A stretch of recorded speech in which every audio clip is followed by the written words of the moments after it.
But let's talk about the economy. You just heard the president's assessment of the economy in his terms here, as he has now reached 1 year in his second term as the president of the United States. And joining us to talk about some of the things that we are seeing here in America, let's welcome Peter Shaw, Professor Emeritus of Business Administration, Tidewater Community College. We appreciate you for being here, Peter. Thank you so much. Just to be able to give context, it's interesting. We had already planned to have you in here today, and then the president decided, he was going to be speaking at this forum and speaking in large part about the economy and the world economy. So the timing of it just all lines up. We just listened to the president there, his opening statements, Peter, and he called the U.S. the hottest country in the world.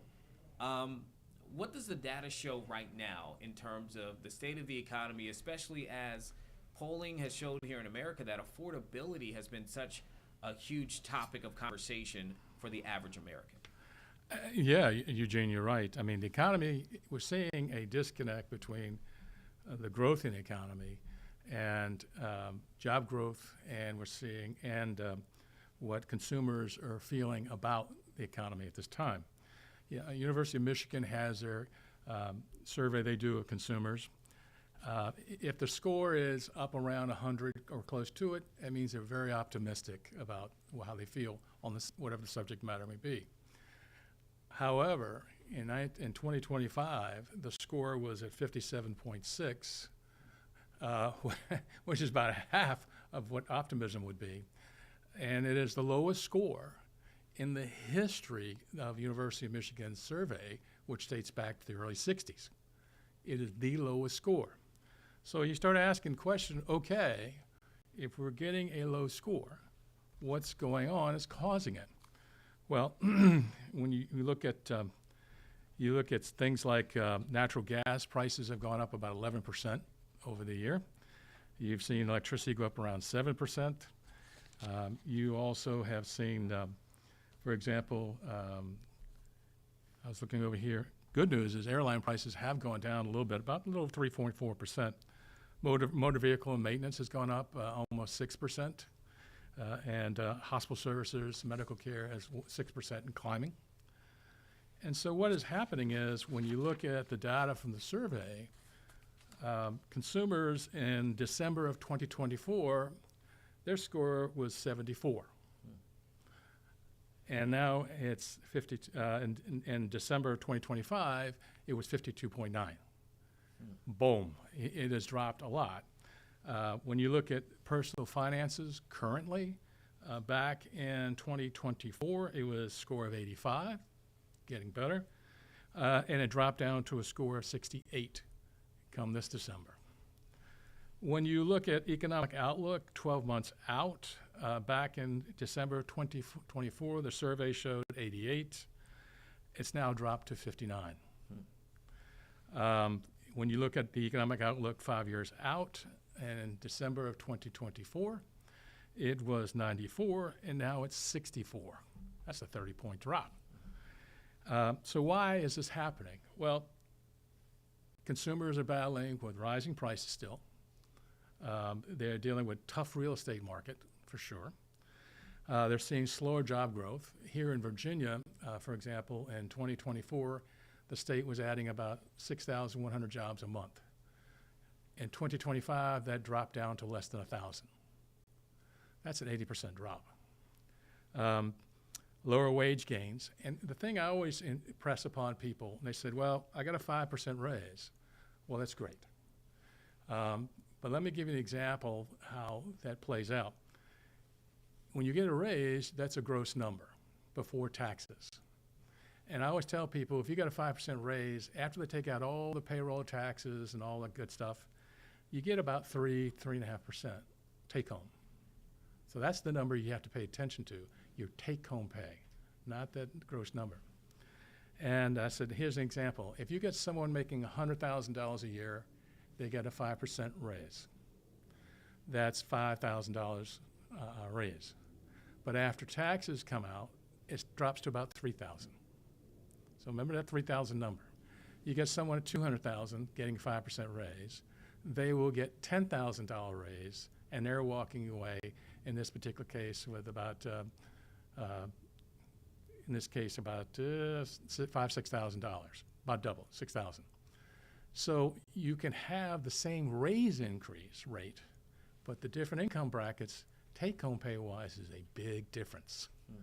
And we're seeing that a lot of the folks, the upper income and the upper middle income, they're carrying the load. They're doing great.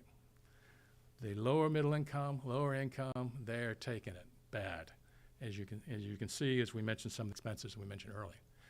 You know, it's interesting. The president obviously spoke glowingly of his economy there from this, from the podium, and we're hearing a clash there with the data that you're sharing, and obviously the way that he's describing things. He was talking about even with inflation. He said inflation is down, lower than other places in the world, saying that he had set stock market records, more than 50 records in the stock market, in adding more money to people's 401ks. Those are the things that he is saying are taking place in the moment. And we know, just let's start with the stock market, indicators, because I've always been curious what we can glean from a stock market, because it can change at any given point. Even within the last several hours or so, we've seen it kind of change and shift based upon the president's words about Greenland and with our European partners. And so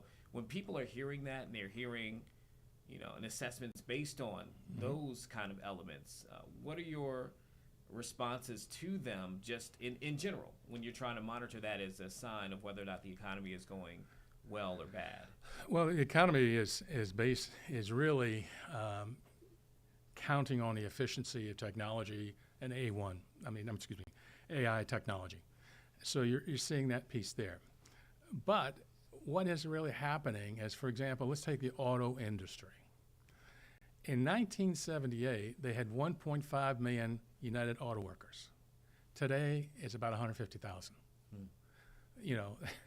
That's a 90% drop. Well, what's happened? Well, what's happened is the technology has moved in and automated more and more of the jobs in the manufacturing sector. And that's not the only area they're permeating. So what's happening now is if you're a worker today, you cannot be stagnant in your skill sets. You must be highly skilled, and you must be what I call a smart worker, continuously improving those skills.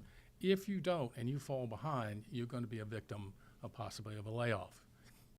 So what we're seeing is that, the economy's efficiency is helping boost it, but there's a big disconnect on job growth. We're not seeing the job growth go parallel with it at the same rate.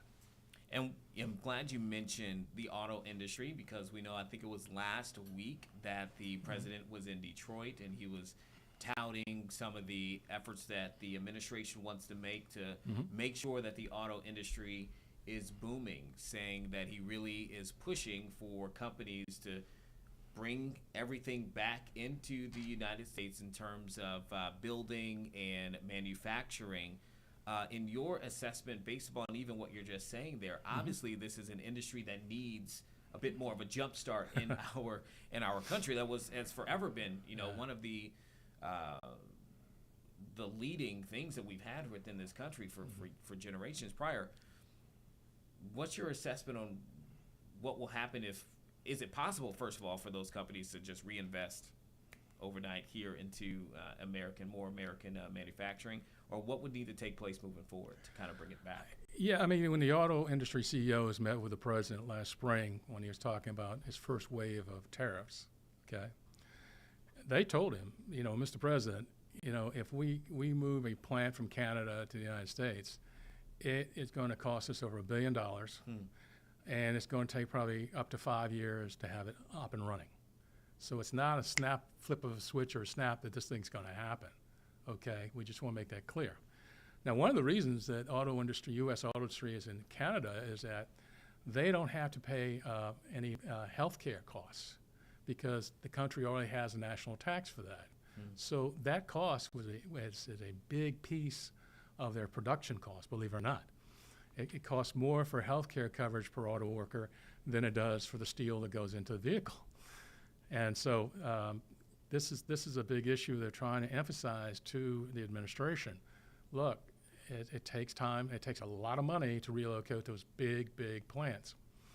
So I think I'm hoping the auto industry keeps reminding and refreshing in their minds, yeah, we might be able to do this over time, but it's not going to be fast, not at all. Also, you have to remember, CNBC back, I think it was in October, showed that the average automobile purchase during 2025 was $50,000. Hmm. And then when I thought it couldn't get any worse, they announced the other day that at the end of the year in December, in the auto industry, the truck sales, they had a surge in it because they were running end-of-year specials and so forth. But still, the average price was $66,000. Now, I don't know about you, but most middle-income families I know, $50,000 and $60,000 for a vehicle is, in many cases, prohibitive. And I'm seeing more and more people retain their vehicles and so forth. So I guess the auto industry has decided that they're going to focus their attention to the upper middle income and the upper income to carry the load. And that may be the case because I have a tough time believing the middle income and lower middle income can afford vehicles that expensive. Yeah, I've had so many different conversations, including even today this morning with someone who is potentially getting into the car buying market. But the concern is, how much are they going to have to shell out in order to get it, even the more economic friendly cars at this point. So certainly interesting. You mentioned tariffs, right? And the conversations that the auto industry execs had with the president. The president also speaking this morning and has repeatedly said, tariffs have been such a big part of his economic and international strategy. I think we've seen him use tariffs in a way that we have not seen before and at a rate that we have not seen before. Now, last week, the Trump administration came out and said, I want to make sure I get the number right. This was from Customs and Borders Patrol, that it collected $200 billion in revenue from tariffs. But there have been multiple studies, including one just released this week, that said it's the American consumer that is footing a lot of that bill. Who pays for tariffs? Where does the money come from? Is it revenue, or is it taxpayers putting more into it? Yeah, Goldman Sachs put out a publication last fall. I think it was last fall. No, it was late fall, around November, December, that said that in June of 2025, when the first wave of tariffs were coming into play,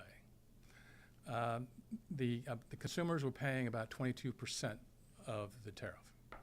Corporations were figuring out how to absorb the rest.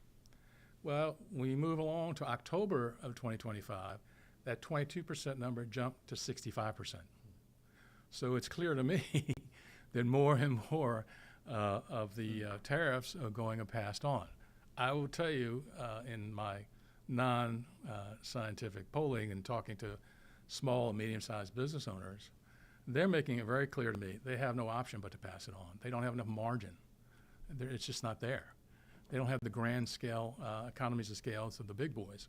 So they have to pass it on, and it's becoming a quite noticeable problem. We were, my wife, we had our roof put on in 2009 for about $9,000. To replace it today, they're quoting us prices of $34,000, $35,000. I'm like, you got to be kidding me. And then they come back and say, well, maybe we get you down to 26, but still, it's a major impact. And the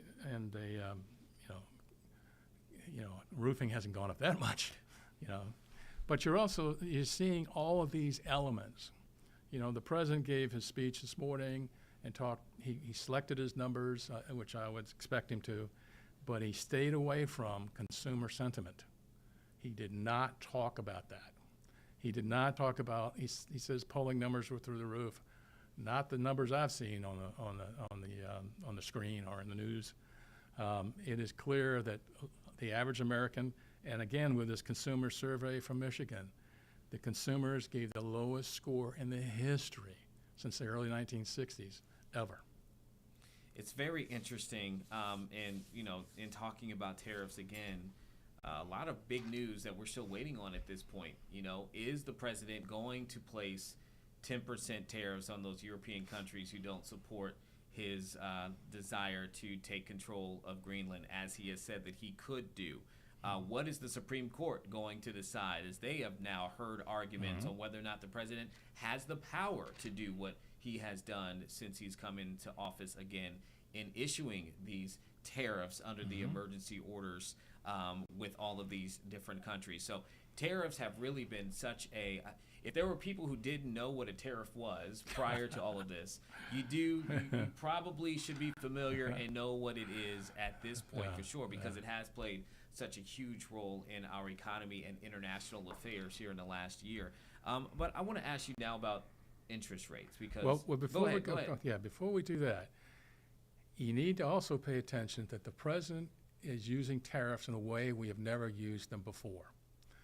Tariffs traditionally were issued going back to the 20s, Smoot-Hawley Act and so forth, that helped lead to our Great Depression because they went crazy with them. But they used, the tariff is a governmental tool. It's an artificial tool in the marketplace because it's imposed by the government to really address trade imbalances between two countries. He is using it now as part of his foreign policy. That is a different strategy now. It doesn't have anything to do with trade, like the threat of raising the tariffs on Europeans that oppose him on Greenland. That has zero to do with trade. That has to do with foreign policy. We have never in the history of the United States done that before. And I'm sure our world trading partners are going, oh my God, what's next? Yeah, and they have been pretty outspoken here, in the last several days. And so I'm looking forward to even hearing from our world partners, trading partners, after this speech that he gave today. We have yet to hear from them, as they are likely at this point either being interviewed or still attending. So it'll be interesting to hear that. And again, you got to remember the CEOs of these companies, every time he changes those tariffs, he's got to assemble his top team going, all right, how does this impact the company? What do we do? It's a very, this knee-jerk reaction is very difficult on the business world. Certainly different than what we have seen in years past. Sure. Interest rates. He spoke a lot about that.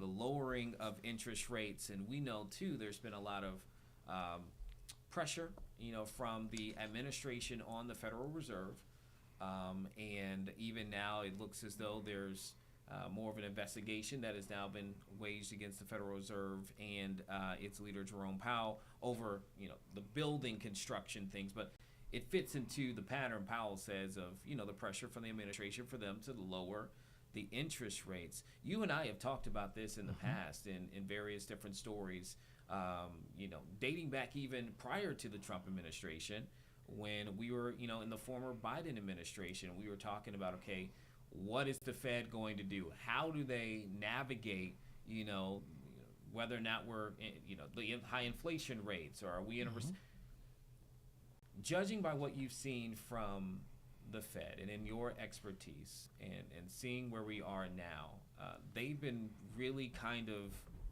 hesitant to continuously lower and lower at the rate that the president would want. Do you see the Fed strategy in terms of how they've gone about it this last year and the effectiveness of it? Well, you got to remember, what is the mandate that Congress has given the Federal Reserve? It's given two mandates. One, price stability. In other words, keeping inflation at a reasonable number. And then unemployment. Okay. Now, what we've noticed up until recently, the Fed was focused on the inflation rate. It was very reluctantly or very slowly lowering it because it wants to make sure it's coming down. Well, suddenly, at the same time, we've noticed in this past year in particular, the unemployment rate rising. And now the Fed seems to have pivoted from the inflation rate focus to the unemployment rate focus. And my sense is, in reading everything, all the stuff I've been reading, is that maybe 2 cuts at a quarter each this year, maybe. But a lot of it is going to be dealing with, okay, now if the pivot now is unemployment, if we have these European rates kick in at higher rates, I guarantee you prices are going up. Now you got to pivot back to the inflation. And that's going to have an effect on their rate cuts. And one thing I always think about, obviously because we're here in the United States, we're thinking about what things are like for us as Americans here in the United States. But so much of an economy is a global phenomenon. How are we, in terms of, are we seeing any similarities between what we're experiencing in America than what maybe people are experiencing in Europe and other parts of the world? Have there been any similarities that we've seen that we're just, because we've been so focused here, we haven't been as much over there? Well, first of all, I don't believe anywhere else in the world have you seen a leader of a country use tariffs as a part of their foreign diplomacy. I don't, I'm not aware of any. So this is all new. The rest of the world's going, wait a minute, how do we deal with this president? If we disagree with him, is he going to threaten us with tariffs, which have zero to do with trade? And that's what the tool is devised for. That has caused, without question, a lot of problems in our trading partners. When the Smoot-Hawley Act was done in 1929, we raised, and actually the act passed, I think, 1930, but we raised tariffs up to 60%, and that triggered a trade war, which also led to us losing overseas, a drop in global trade, I think like 3/4 drop over a 5-year period, and going into the mid-30s. If we're not careful and we trigger one of those again, you could see another recession in global trade.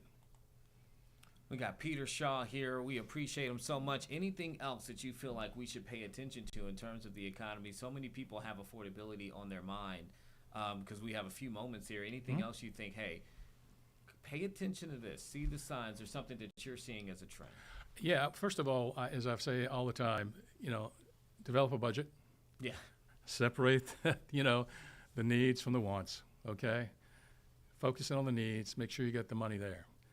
And then look at the wants. And if you have extra cash left over, I would recommend that you cut your wants by at least 10% if you have extra cash. Take that cash and start paying down debt. And pay off your higher interest rate debt first. And then if you have cash left over in that, use that to put into investments and get a return. You can put into savings if you want, and I say okay. But on balance, we're seeing investments in the marketplace earning better returns than you're going to get in a savings account. Also, keep a reserve cash flow if you can, in case of, you lose your job. Do you have 3 months cash built up in reserves? So what I get, my central theme message here is focus on a budget and a management of your cash flow, first and foremost, because we don't know in this year coming up what is going to happen with prices. And so that is my message. Stay focused on the budget, and again, the needs versus the wants, and then what do you do with the extra cash? Knock down that debt as fast as you can, as fast as you can. I think that's solid advice there. Yeah. Peter Shaw, Professor Emeritus of Business Administration, Tidewater Community College. It's always great to talk to you. And then when I get to see you in person as well is even better, Peter. So thank you so much.